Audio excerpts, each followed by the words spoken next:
Hello everybody to Roland Vlog Day. I've already forgot because I don't have it up here. Today I'm going to be bringing you a storyboard for an idea that we all had, a sketch that is actually brought to life. So today we are going to explore said storyboard that's brought to life, and this also happens to coincide with an assignment I have due. Supposed to storyboard a fairy tale, and my explanation for that is this is a fairy tale because this was a dream of mine, and it's kind of like a fairy tale to get to do something like this. Um, we have every prop we need, but here's scene one. Scene one is 0 to 15 seconds. Mind my drawing. It's a medium shot. I'm considering a medium shot somewhere around 12 feet. It looks like we're looking directly at somebody. I see a tie. I see a city background. Um, and a logo up there, of course. Looks like we have scene two coming along. By the way, the audio didn't record the first time, so I'm recording it over again. With some inanimate objects sitting on a thing. There's our logo that I'm pointing at. Scene two, 15 to 17 seconds, a close-up, probably somewhere around 6 feet away from the camera. This inanimate object seems to have something on it, and it's resting on something. I'm presenting this as though I don't know what it is. This is scene 3 in 17 to 36 seconds. It's a wide angle. I called it a wide angle. It shouldn't be. I would consider this somewhere around 14 feet away from the camera. Or 12 to 14 feet. We have a city background. We have somebody who is engaged, sitting on a chair, talking to some inanimate object that has some inanimate object on it, sitting on something. I'm doing this because, well, I don't want to give away the video just yet because it's not completely finished, but it will be. This is the storyboard for it. As drawn by me, so be careful. Oh, wow, now we're seeing a little bit more detail. It looks like maybe some guns or something are wrapped around that inanimate object. There's the logo, scene 4. It's only a half-second clip here, from 36.5 to 37 seconds. I considered it an extreme close-up. And it's resting on something. It's this inanimate object. I wonder what it could be. I cannot name the inanimate object because you would know what this is. This is scene 5, 37 to 44 seconds, medium shot, about 12 seconds away. Obviously, it looks like an interview setting with the background being some sort of city. He's engaged. He's listening to whatever this inanimate object is saying that's sitting on what looks to be a chair at this point, a poorly drawn one at that. As you can see, those 3 boxes, 1 square, 2 rectangles, would be the logo. Of course, we'd want the logo in every shot. Once again, we have an extreme close-up for 2 seconds on this inanimate object, on whatever it's resting. In the top left, you can see the logo. It looks like it has a necklace with guns on it. Or is that too much? Anyway, a necklace with guns. That's funny. That's blinging for sure. Really simple drawing. Inanimate object resting on something. Now we're moving on to scene 7. Okay, the interviewer with the background behind him, sitting in the chair, looking like he's listening, like he's contemplating something. This runs from 46 to 53 seconds, and it's an extreme close-up on the interviewer's face. He's obviously thinking about something, obviously pondering. You can see he's wearing a suit jacket as well, so this is definitely maybe something a little upscale, who knows. Back to this inanimate object for scene 8 from 53 to 55 seconds, a medium shot.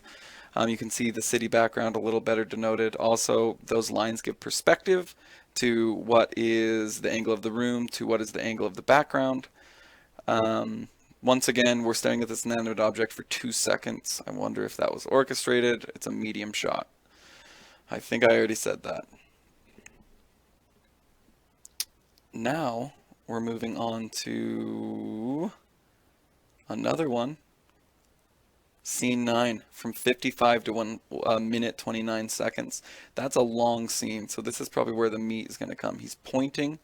You can see the city background. It's a medium shot, the logo as well. The chair's a little bit more defined. You can see he's leaning up. I guess I would bet this is asking a question. You have the city background, once again the inanimate object with the inanimate object on it, on the chair right there. On to scene 10. It's a close-up, 1:29 to 1:32 of this inanimate object. Logo, the city background. It's resting on something, the inanimate object. Once again, lines to give perspective for the room and perspective to the background. I think that's important, especially when you're using maybe a green screen. I don't know. Or we're actually there. Now it looks like things have maybe got more serious. He's sitting in the chair, he's sitting forward, he's pointing at the inanimate object, he's looking at the inanimate object. The logo has become bigger. This scene lasts for 14 seconds. It's 1:32, 1:46. It's a medium shot. Definitely looks like an interview. Hint, hint, wink, wink. Wonder what it could be. I have no idea. I just drew a storyboard and this just randomly happened. Showing it again, I mean, it's a longer scene, a more complex scene. Now we have scene 12, another close-up. This isn't an extreme close-up, but a close-up for 1 second on the inanimate object wearing the gun necklace thing. You see the logo, you see a hint of the city background, poorly drawn. It's still resting on something. Wonder what it could be. I have no idea. No idea what this is about or what this storyboard is. Close up, once again, I'm recording this over audio that didn't record before. Now, what do we have? Oh, wow, another engaging shot. It looks like maybe a humbling experience happened. A change in emotion you can see just in body language, the way he's holding his hands, the way he's sitting in the chair, the city background's there. The shot hasn't changed much. This looks like maybe the same shot at a medium distance with a similar angle, maybe a straight on angle. Scene 13, 1:47 to 1:53. The logo hopefully won't go off the screen. That was just, I drew the cascade wrong and didn't get proportions right. Of course, I'm new to this whole storyboarding thing. Scene 14, 1:53 to 1:54, close up on the inanimate object again, city in the background, lines to show you, the depth of the room as well as the depth of the background. I see like some shading lines in the bottom right.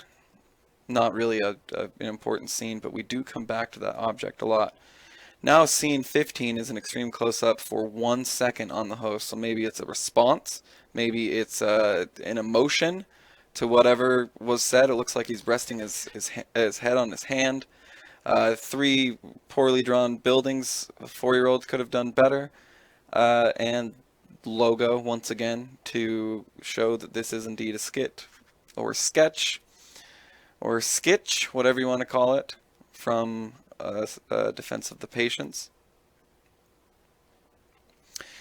Now this is scene 16. It looks like the hand is reaching over, the hand from the host is reaching over and grabbing the inanimate object for 5 seconds. It's an extreme close-up on the shot. So I wonder what's happening there. And this would be scene 16. You can see you can't see much except the hand grabbing the object. The 2 objects, one stacked on the other. Now we have scene 17. It's a longer scene, 1:59 to 2:14. You can see the host is now looking at the camera lens directly. So maybe this is a closing shot. It's extreme close-up. You see the logo has become smaller because we're focusing on the interviewer himself. You can see the chair. You can kind of see the resemblance of him wearing a suit, possibly a tie. And the logo. And yeah, thank you guys so much for tuning in to Roland Vlog Day. I forgot what day I'm on, and I'm not even that far in. Once again, I wish you all luck out there. This was just kind of a video because I was excited. And without any further ado, good luck and Godspeed.